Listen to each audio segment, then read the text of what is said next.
or Comfort Okran A right now in real time.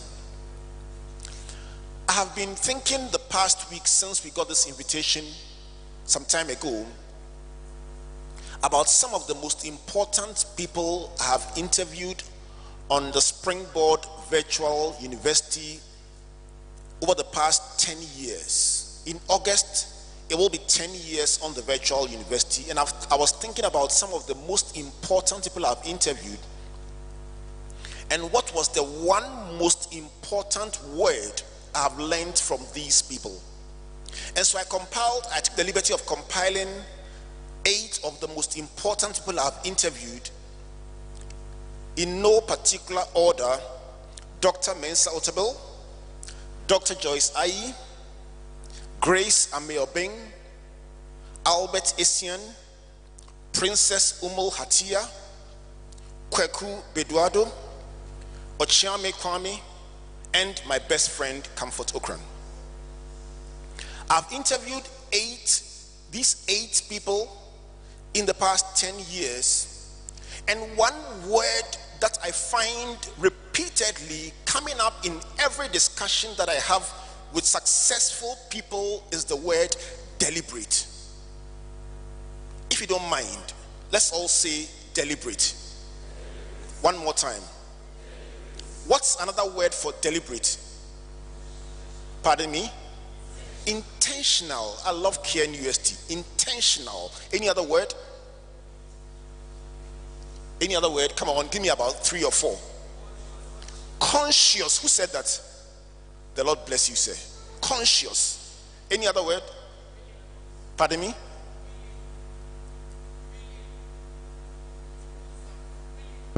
Willingly. Nice one. Anybody else? Yes?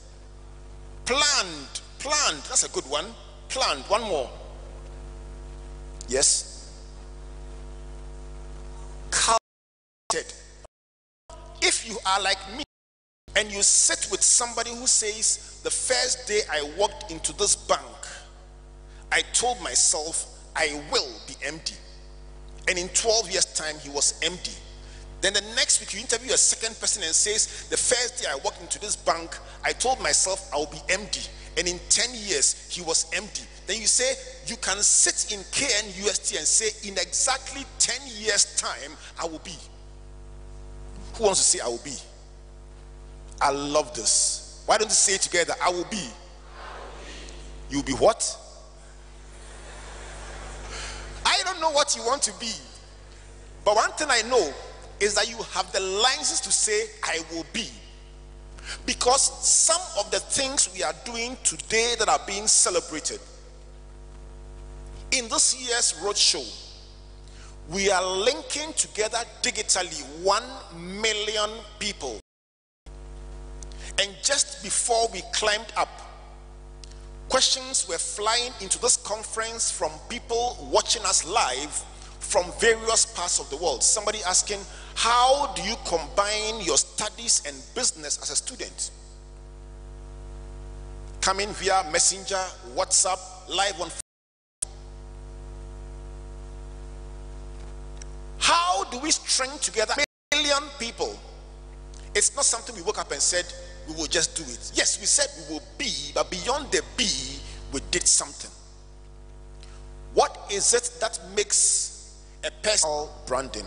So, what is branding?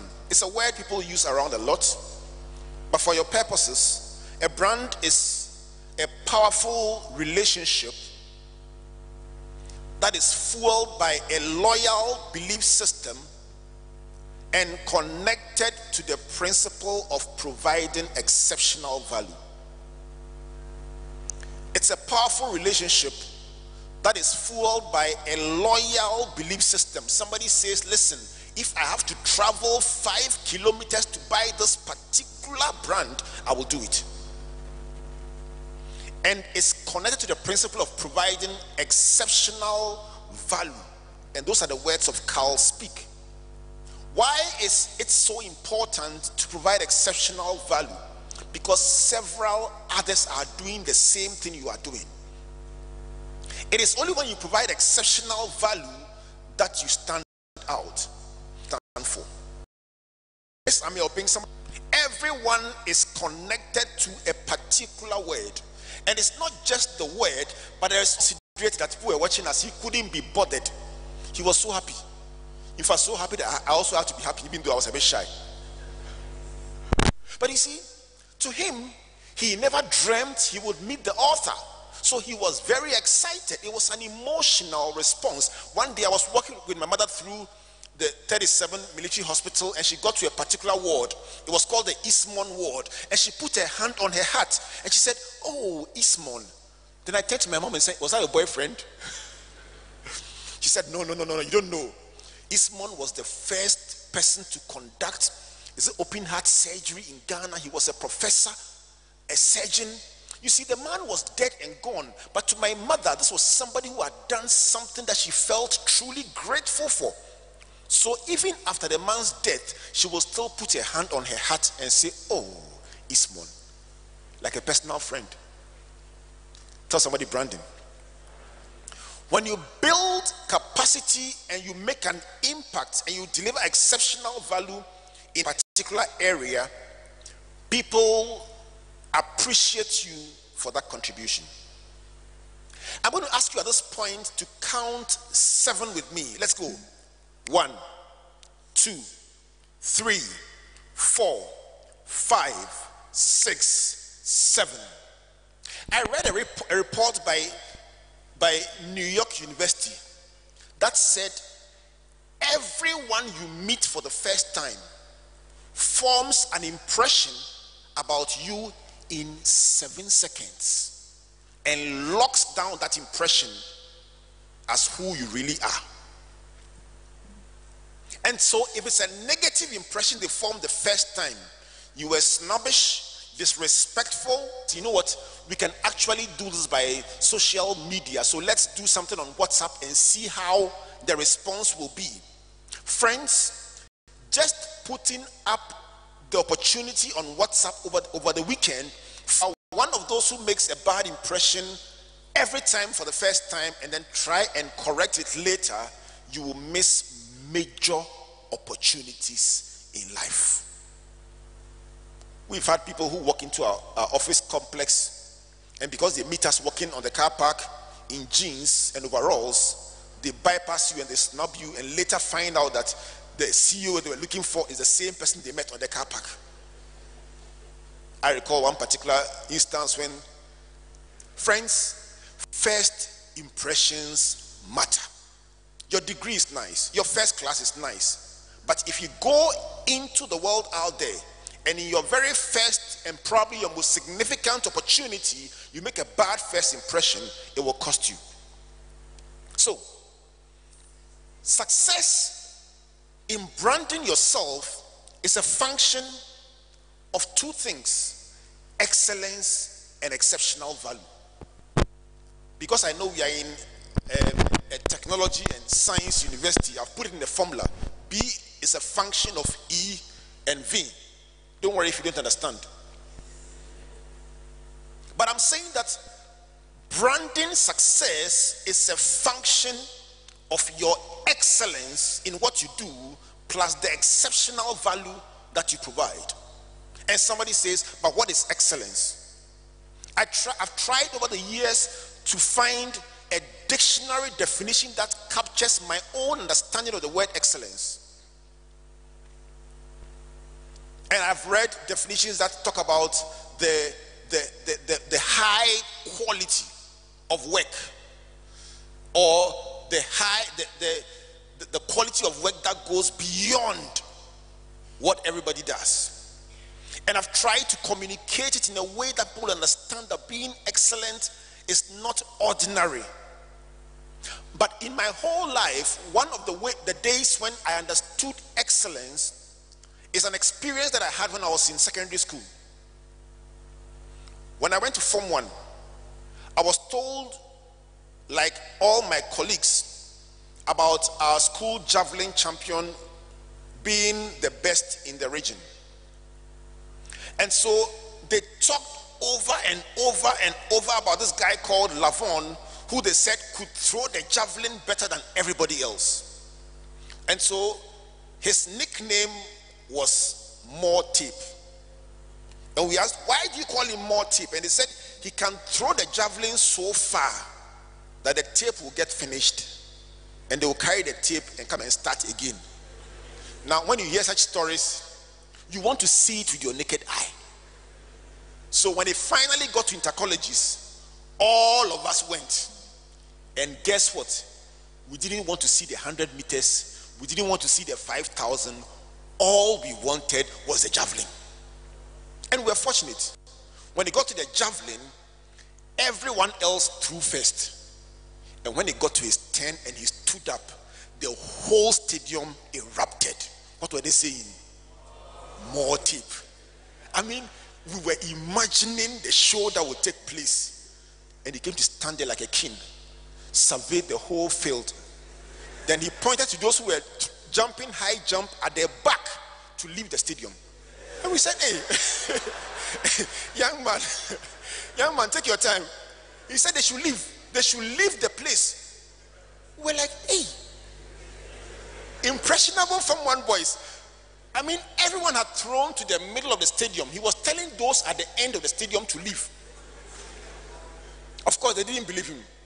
So he went back, grabbed the javelin, and then ran majestically and then held the javelin into the air. And right before our eyes, as the javelin ascended and ascended and ascended and began to descend, the high jumpers began to run. Tell somebody, more tip. If I am allowed to pray for you today, my prayer is that everything that God gives you in this world to do, you will not just do it to the middle, you will go more tip. Tell somebody, more tip. If there are some more tapers in the room and there are young people with energy, I want to hear a clap and a shout.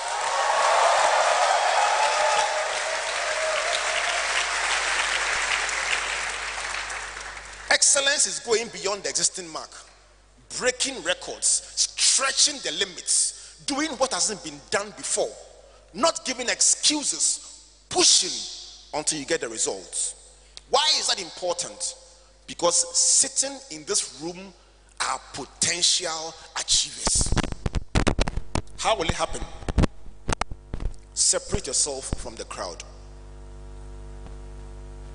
You will find many people who are willing to do just enough. I was speaking to somebody this morning about a very simple housekeeping issue, that a fault that had to be corrected. He says, I wrote it and I gave it to the estate department and I'm waiting. I wrote and gave it to the accounts department and I'm waiting. And I said, if a light and an extractor are connected and the extractor is faulty, and when you put on the light, the extractor comes on and is making noise, the first thing to do, disconnect the extractor from the light so they can put on light without extractor. Number 2, get a new extractor. Number 3, reconnect the light to the extractor. This one is not lecture notes, it is just common sense. You see, what shall it profit a man if you will learn all the physics, learn all the engineering, and when you face an issue, you don't apply yourself? May that not be your story. May that not be your story. It is not how high your degree is. It is how you are able to apply yourself to critical problems and solve them. Separate yourself from the crowd. You will find liars. You will find corrupt people. You will find people who give excuses. You will find lazy people. Separate yourself from them. Tell yourself, listen, I came here to make a mark. There are times when I say to my boss in the night at 2 a.m., she's preparing a presentation, I'm preparing a presentation, we are comparing notes, or we are writing one of our crazy books, and we love it. While we are doing that, some people are watching some soap operas too, and they too, they are enjoying it. And then when you win an award, they say, I claim it. The Lord be with you. You go ahead and claim it. Your claiming is not our problem. It is your refusal to understand why your claiming is not working that is worrying us. Because you can't cross your legs and claim it. It takes hard work. It takes a lot of thinking. It takes a lot of deliberateness. Tell somebody deliberate. Let me leave you with 10 keys to building an indelible personal brand. It doesn't matter how bad your brand has been. It doesn't matter how many mistakes you've made. These 10 golden keys will reposition your personal brand. And I'm saying reposition because somebody will say, if I had heard this 5 years ago, I wouldn't have made some mistakes. Number one, redefine your career. Who do you work for? You work for yourself. It doesn't matter who pays your salary. You work for yourself. The reputation you are building it for yourself. If you are called a lazy person, listen, wherever you go, your reputation will follow you. I recall one of our colleagues getting a job in social work in London, and she had left our company some years ago, and she got the job, and they said, we need a reference from everywhere you've worked and everywhere you've been all your life. And they came to us. And you know, the British reference is not like the Ghanaian one. Detailed questions. What was her relationship with her bosses like? How did she live? What was the means of communicating her departure? Did she give notice? Look, you can't lie. And we knew that if we answered the questions as truthfully as we should, the next flight back home, what do? Do you tell the truth for somebody to lose her job, or do you forgive? I will leave the answer to you to think about. But one thing is certain: whatever reputation you leave behind you, as you go, it will follow you. So don't take any job like, oh, this one I'm doing it anyhow. When I get the real job, then I will showcase what I'm able to do. Take every opportunity like World Cup. So rebrand yourself as the CEO of Me Incorporated. Let's all say Me Incorporated. I am the CEO of Albert Okran Incorporated. I am responsible for the image I leave of myself everywhere I go. Me Incorporated. Rebrand yourself as the CEO of Me Incorporated. Number two, choose an area of expertise, a field where you say, this is what I want to be the master in, or the boss in, or the mistress, or the captain in. Listen, you cannot be an expert in neurosurgery, astrophysics, dentistry, everything. You can't. And law, you can't. There are things that when people invite me for, I politely decline. And there's no shame in it, because I want to be known as an expert in my area. And that is why people will invite me for the same thing from all over the world. Why? Because they know what I am good at. What I'm not good at, it doesn't worry me. I try to be stronger and stronger and stronger in my chosen field, and there is enough opportunity in that field for me to prosper. What are you good at? What keeps you awake at night? What is it that you are willing to leave everything else and pursue?